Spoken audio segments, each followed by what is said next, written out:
Tashidale. Tashidale, my Tibetan brothers and sisters. And Tashidale, my Inji brothers and sisters.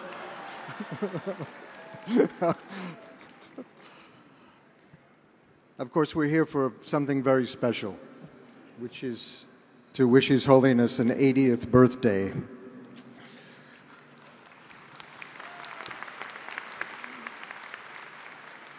But you know, it's very special to be here with all of you. 16,000 people here in New York.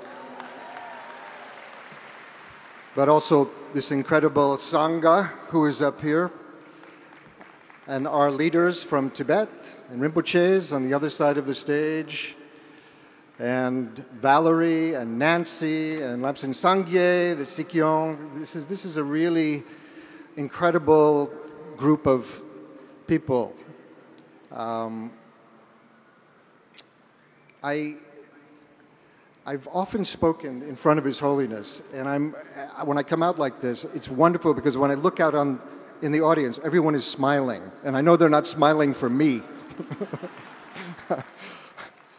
I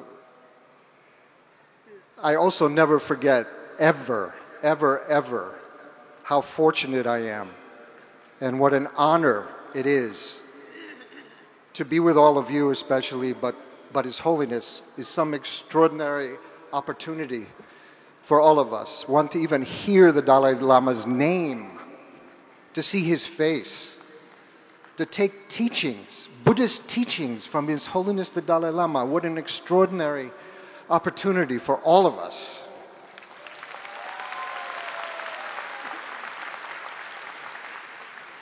And I have to thank him also for his incredible patience for yet again teaching shunyata. I don't know how many millions of times you've taught emptiness over and over and over again.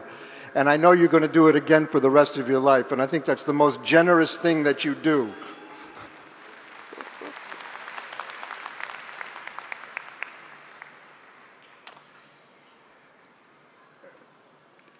There's a story that a friend of mine wrote in one of her books, and it's actually a Native American story, but I think it would work just as well if it was a Tibetan story.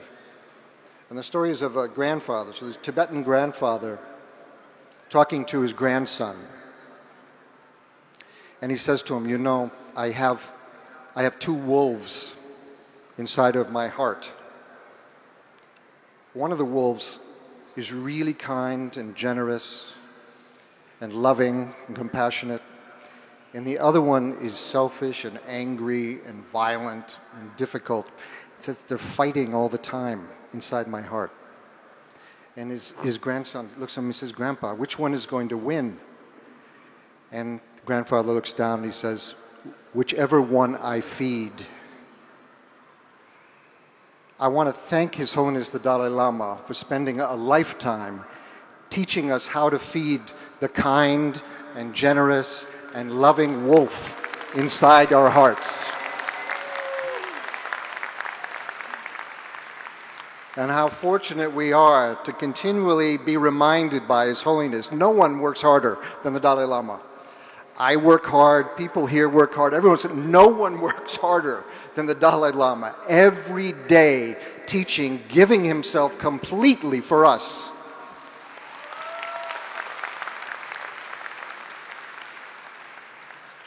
I've actually tried to stay up with His Holiness. I last about 2 or 3 days and then I'm exhausted. I know it happens with the attendants also. They have to run in teams to sleep and then stay up with His Holiness. There's another story that I'd like to say, especially when I've had the incredible opportunity to travel with His Holiness around the world, and I think I've been with His Holiness almost every continent except Africa and Antarctica. Other than that, I think now that I've been everywhere, because we were just in Australia, and there was an incredible teaching there. His Holiness, again, was so loving and kind to everyone. I think you all remember the movie Kundun that Marty Scorsese made. It's a really beautiful movie, kind of a biography of His Holiness's life. And I was there fortunate enough when His Holiness saw the movie the first time in New York. And Marty had a screening of it, and there were maybe 15 of us, 20 of us there who were at the screening, and we're in a really beautiful screening room at Lincoln Center. And His Holiness was sitting in the front row, and we were all kind of looking the movie, but we were really watching His Holiness watch the movie of his life. And when the movie was over, we all kind of looked at him and we asked him to give a comment, and he really didn't want to right then. And we said, okay, let's go, we'll have some tea, we'll have some cookies. And about half an hour later, we were enjoying ourselves, and I said, Your Holiness, please, would you speak to us?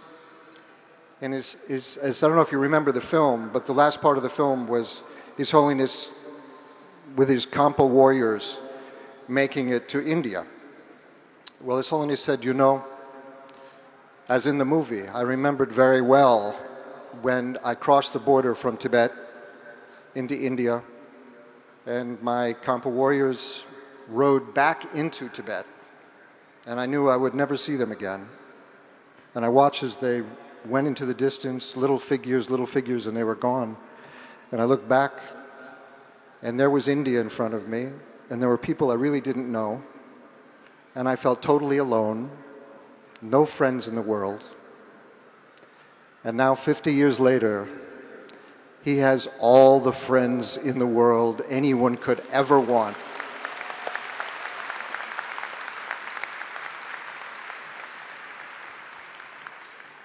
And we all know people who have a moment where they kind of reveal themselves and they become stars for a moment, in a way like movie stars. There's a moment where they become something special.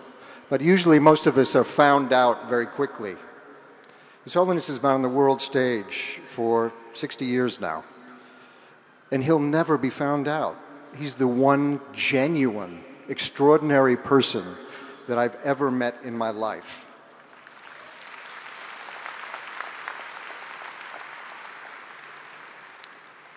So I just want to finish up here by saying this is His Holiness's 80th birthday, but I want to make a date with everyone that we'll be back here for his 90th birthday,